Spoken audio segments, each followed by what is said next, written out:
From the National Newsroom of the Canadian Press, I'm Karen Rebo. The London Fire Brigade says the electrical substation blaze that has closed Heathrow Airport today is now under control.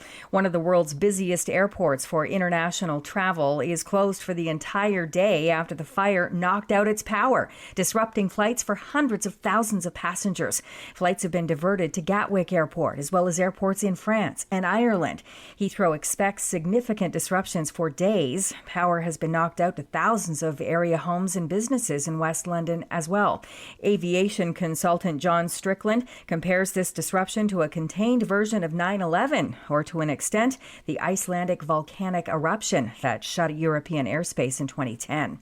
It was 1 week ago today that Mark Carney was sworn in as Canada's 24th Prime Minister, and this afternoon he will host his First Ministers meeting. The premiers will gather in Ottawa at the National War Museum as the provinces and territories grapple with the effects of Chinese and U.S. tariffs. A spokesperson for Carney said earlier this week the session would be a chance to discuss creating a single Canadian economy instead of 13 separate ones. Saskatchewan Premier Scott Moe said Thursday that his priority for the meeting will be to discuss China's tariffs on Canadian canola oil and meal. The meeting is also taking place just days before Carney is expected to launch a federal election campaign that would send Canadians to the polls as soon as April 28th. Rob Westgate, The Canadian Press. Yesterday in Edmonton, Prime Minister Carney wouldn't confirm reports he'll make the election call on Sunday. He said only the government needs a clear mandate. We're offering a positive vision for the country, a vision of action. You can see the action that's happened. I haven't been Prime Minister for a week yet, and you can see what we've done thus far. We can do even more with that strong and clear mandate to move forward for the country, for all Canadians. A new poll suggests Canadians are growing more alarmed by American aggression and threats of annexation. Leger polled more than 1,500 Canadian adults from March 14th to 16th. 41% saw U.S. tariffs, President Donald Trump, and American economic aggression as the most pressing threats facing Canada today. That is a 13-point spike from another survey just a couple of weeks earlier.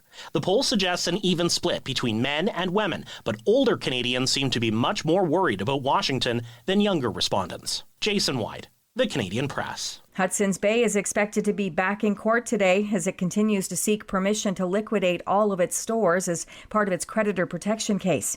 The Bay's possible liquidation is weighing on workers, anxious to find out how long their jobs will last. Kevin Grell packages orders at one of the store's fulfillment centers and says he's stressed.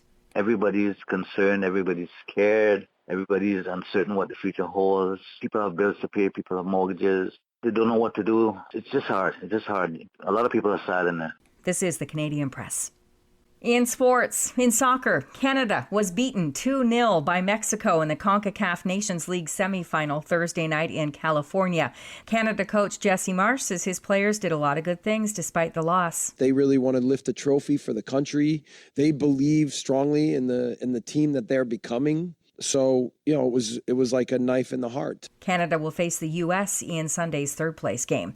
A busy night in the NHL. Kyle Connor scored the overtime winner as the Winnipeg Jets eked out a 4-3 victory over the Edmonton Oilers. 3 points each from John Tavares and Jake McCabe helped the Toronto Maple Leafs to a 4-3 win over the Rangers. The Calgary Flames scored 4 times in the third period to rally for a 5-3 win over New Jersey, and Colorado scored 4 goals in the first period, en route to a 5-1 win over the Ottawa Senators. And in basketball, the Warriors held on to beat the Toronto Raptors 117-114. From the Canadian Press, I'm Karen Rebo. Thanks for listening. Don't forget to follow and subscribe. For more of today's top stories, visit thecanadianpressnews.ca.